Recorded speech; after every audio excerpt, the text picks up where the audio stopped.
People are going to be tracked from the cradle to the grave with microchip implants that digitally store everything there is to know about them, including their finances and their ability to make transactions. That's why I tend to think that the microchip might be the mark of the beast. It says no one can buy or sell unless they have the mark. People all over the world are doing experimental microchipping. Not to mention what's happening now with ID 2020. We're also moving towards a cashless society with every day that passes. This pandemic is carrying multiple agendas forward. The push for centralized control of information, which is censorship and narrative control.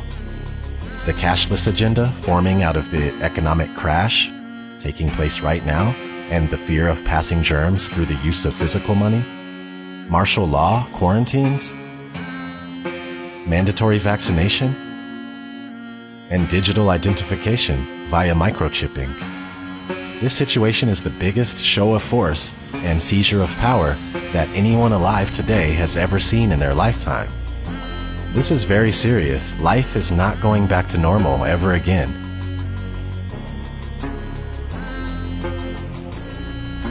It truly is the end of the world as we know it. We need to take a stand. Refuse forced vaccines. Destroy 5G technology any chance we get, and don't let them fill you up with fear. From what I gather, they lose in the end anyway. You know, I really hope that's true. And this life is only temporary, so don't be scared. Be strong and stand up for yourselves. I know one thing for sure, I'll die or be thrown in a FEMA camp, or worse, before going along with what they're doing right now. Maybe you should consider doing the same thing. This has been ODD. Never sleep again, my friends. Take care.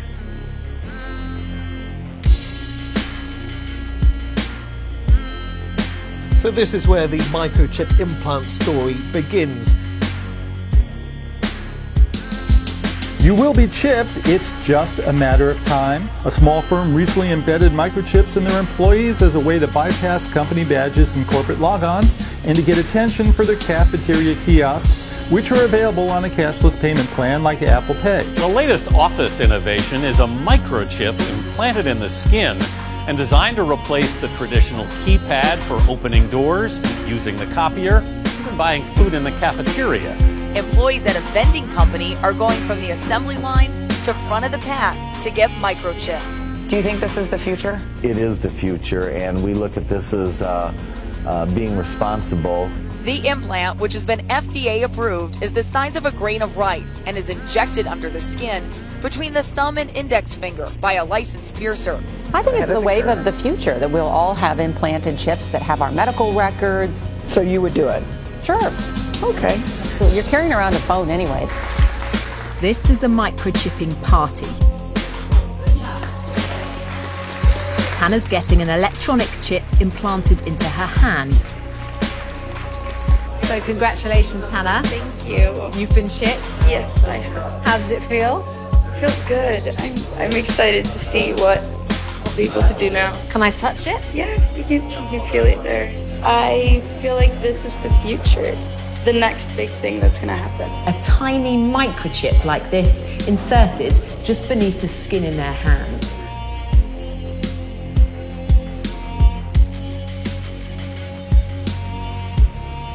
This technology will, one day, change the way we live. That in the future, we will all be chipped. In Sweden, the microchips are already here. The microchip implants use the same technology that's in contactless credit cards, which have made cash pretty much obsolete in Sweden. No cash. Is a cashless society inevitable? How long will it take before we're cashless? Many countries are fast moving towards a cashless society. Between 2000 and 2015, non-cash payments in the U.S. grew by almost 400%. Venmo, the mobile app where people can pay each other on a smartphone, now processes $2 billion a month. This year, Apple added similar payment capabilities in iMessage. These free services are so popular, 30 major banks recently launched a competing product called Zelle. It would be better if we were more like Sweden, where cash has nearly been phased out. And the U.S. will get there too. in another 5 or 10 years. There's no question that cash, is in its last era. China's cashless revolution has happened in just 3 years. In order to avoid the risk of transmission through physical handling of money, we encourage the use of cashless transactions, such as mobile money, M-Pesa and otherwise, and credit cards. Well, health experts say the coronavirus can live on surfaces like cash for up to 10 days. That has many people worried about shopping and other everyday tasks. The standard narrative in society is that cashlessness, quote-unquote cashlessness, is a sort of organic process just percolating from the bottom up by ordinary individual people who are just sort of making these organic decisions to switch to this other thing, right? Now this is pure, if you want to, like this is a pure, to put it crudely, capitalist ideology, corporate capitalist ideology, where essentially you always want to focus attention on the small person in society, quote unquote, the consumer. All right, the sort of like random person who wanders around in markets, who apparently controls what's going on in the world. All right. Of course, if you actually go and ask any person in society, how much agency do you believe that you had in the emergence of this technology? Almost nobody believes they had anything to do with the emergence of the technology. All right. What actually happens is that large-scale institutions push the stuff onto you for various commercial reasons and various other reasons. And the large-scale institutions love to disguise themselves and just never talk about themselves as if they're just not there. All right. So the story about the war on cash is a bunch of us who are trying to say, actually, over the last few decades, large-scale institutions, banks, payments companies, governments have all been actively eroding the cash system to slowly make it more and more likely that you're going to quote-unquote choose to go to the digital systems. Okay. Now you might believe that you're choosing this, but actually the whole environment is being structured in a way that makes you more and more likely to do it. The biblical entry point for any discussion of the one world economic system, a cashless society, and end-time prophecy is Revelation 13:16 to 18. He causes all, the small and the great, the rich and the poor, and the freemen and the slaves to be given a mark on their right hand or on their forehead. And he provides that no one should be able to buy or to sell except the one who has the mark, either the name of the beast or the number of his name. Here is wisdom. Let him who has understanding calculate the number of the beast. For the number is that of a man, and his number is 666. The Bible clearly links the global mark of the beast system with the emergence of a cashless society.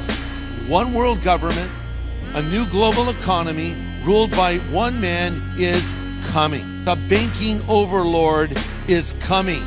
And he'll have a solution that everyone will indeed, quote, bow down to, end quote, and he's called Antichrist. And he will have his mark. He will do this for increased control of commerce. It will be perfect and complete control. His economic policy is very simple. Take my mark and worship me or starve. No mark, no merchandise. No seal, no sale. So if you want to function in this new economy under this coming world leader, you have to take the mark. I just want to live and dream, but nothing is as what it seems. And baby, it's making me crazy. I just want to fight and scream. There's nothing left for me to say. Feel shot to defeat the day. I know that I can control it, so it doesn't have to be this way.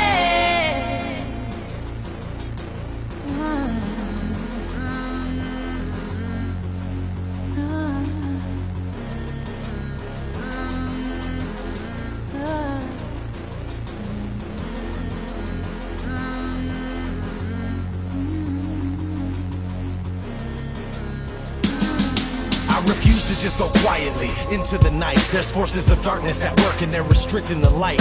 I'm so fed up with the lies, they tell us this isn't right. It's ODD TV, you best believe I'll get up and fight. This is my plight, I'll never let you cowards get the best of me. Took the red pill, now it's time to fulfill my destiny. Living like I'm Neo, dipping from my P.O.